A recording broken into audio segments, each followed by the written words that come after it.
Assalamualaikum warahmatullahi wabarakatuh. Oke teman-teman semua, kita mau sedikit sharing-sharing tentang Dapnia ya. Oke, kutu air raksasa ya, yang ukurannya 10 kali lipat dari kutu air Moina yang teman-teman biasa kasih makan ke buat burayak-burayak ya. Nah, ini kutu air Dapnia. Nah, kelihatan di sini teman-teman ya, ukurannya lebih besar. Nih kelompok udang-udangan ini rata-rata betina teman-teman, rata-rata betina ya. Karena jarang dia membentuk membentuk kelompok jantan ya, membentuk spesies jantan agak jarang. Ini betina. Salah satunya bisa kelihatan dari sini nih. Ini kalau jantan betina perbandingannya 1:27 ya kalau menurut yang pernah saya baca ya. Jantan 1, betinanya 27. Jadi memang jarang banget. Jantan biasanya dibentuk ketika kondisi lingkungan itu ekstrim. Ketika kondisi lingkungan itu buruk, jantan akan dibentuk. Nah, teman-teman bisa lihat di belakang punggungnya itu, di belakang bagian punggung, bagian dorsal itu terdapat warna hitam ya, yang bintik-bintik hitam. Nah, itu telurnya teman-teman. Nah, biasanya kelompok Dapnia ini telurnya nih kelihatan warna hitam ya. Nah, hitam-hitam itu telur teman-teman. Itu telurnya. Nah, biasanya kalau dia mau ngeluarin anak itu saat dia lagi molting. Ini kan kelompok udang ya. Udang, lobster biasanya mereka punya ciri khas molting. Molting atau sebutannya apa, ekdisis ya. Dia melepas cangkangnya karena dia tumbuh besarnya dengan cara melepas cangkang awalnya. Cangkang awalnya dilepas. Nah, ketika cangkang awalnya dilepas, keluarlah anak-anaknya. Jadi tahapannya kira-kira seperti itu teman-teman. Nah, jadi mereka tuh bisa kawin, bisa juga enggak ya. Ketika kondisinya mereka kawin, itu berarti kondisi lingkungan biasanya buruk ya. Jadi untuk membentuk variasi anak gitu. Jadi kalau kondisi lingkungan itu buruk, mereka akan kawin. Tapi kalau kondisi lingkungan stabil, mereka nggak kawin teman-teman. Mereka langsung ngeluarin anak dalam bentuk telur ya kan gitu. Jadi bedanya seperti itu. Dan biasanya kalau kondisinya buruk, telurnya itu juga bisa tahan lama. Ketika mereka mati, telurnya itu tahan lama ya. Telurnya itu terbungkus oleh 2 lapisan yang namanya epipia ya. Epipium, epipia sama aja. Nah, itu bisa tahan. Kalau untuk kelompok Moina itu kalau nggak salah, saya lupa, Moina itu 14, saya lupa, sorry ya.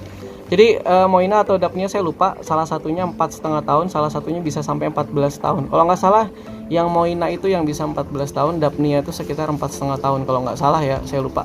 Mungkin bisa dicek kalau saya salah, bisa diralat nanti ya. Nah, ini kelompok Dapnia teman-teman. Nah, kelihatan nih kalau diperbesar, bahkan kalau diperbesar nih kelihatan jantungnya teman-teman ya.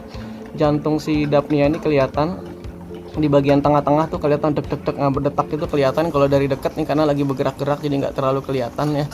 Jadi ini dia. Ini biasanya ada bekas-bekas cangkang yang udah dilepas teman-teman. Biasanya ini nggak ada nih kebetulan.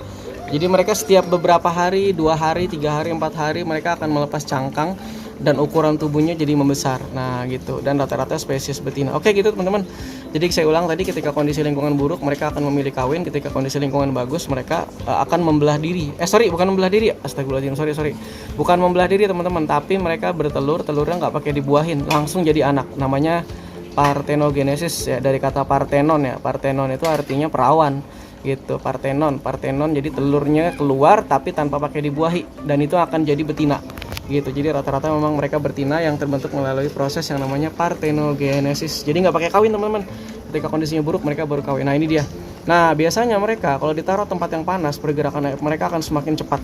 Dan kelompok Dapnia ini, saya bilang mereka ini mereka ini butuh cahaya ya. Kalau dari sumber-sumber yang saya dapat dari berbagai penelitian, mereka tuh memang butuh siklus ya. Jadi dalam sehari 24 jam itu bagusnya mereka tuh 12 jam kena cahaya, 12 jam itu gelap gitu. Jadi 12 jam terang, 12 jam gelap. Nah, mereka memang butuh seperti itu. Itu keperluan itu dilakukan untuk jadi kalau mereka di tempat gelap terus biasanya bermasalah nanti teman-teman. Biasanya bermasalah gitu, bermasalah di reproduksinya, di perkembangannya dan seterusnya. Jadi saran buat yang ngembang biakin Dapnia lebih bagus di outdoor gitu. Tapi outdoor juga dijaga-jaga. Kalau saya menggunakan media seperti ini ya kan. Jadi kalau saya menggunakan media yang sekecil ini, jangan ditaruh di panas matahari yang terik kayak begini, pasti mati. Kenapa mati? Matinya karena debit airnya lebih kecil gitu. Jadi kalau pengen yang di tempat panas kayak tadi, kalau di tempat panas yang seperti tadi, kalau bisa debit airnya besar gitu. Jadi memang intinya dia butuh panas ya. Terus ada yang tanya kemarin, ada yang tanya juga, Bang, gimana kalau naro Dapnia di indoor? Ada kok orang-orang luar yang naro Dapnia di indoor. Bisa teman-teman, syaratnya harus pakai lampu. Nah, nggak harus pakai lampu ya kan, ini lampu bebas, terserah lampu kayak gimana aja. Dan minimal 10 jam 10 jam minimal pakai lampu di dalam itu bisa gitu. Jadi memang dia butuh banget cahaya untuk pertumbuhan, perkembangan, dan proses fisiologis yang lainnya gitu. Nah, ini kalau nggak percaya teman-teman, ini kebetulan lagi pas banget nih. Ini Daphnianya pergerakannya aktif banget. Biasanya kalau lagi terang gini mereka aktif banget nih, kelihatan. Nah, cepat banget ya. Ini untungnya gue pakai kolom. Ini mungkin kalau kolom gue gelap terus akan bermasalah. Tapi ini lihat.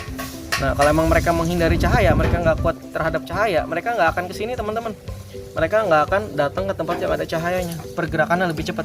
Biasanya ketika mereka di kondisi seperti ini, detak jantungnya lebih cepat dan pergerakannya lebih cepat dibanding di tempat-tempat yang lebih gelap. Nah, tapi mereka lebih tahu ya kapan mereka butuh cahaya, kapan enggak.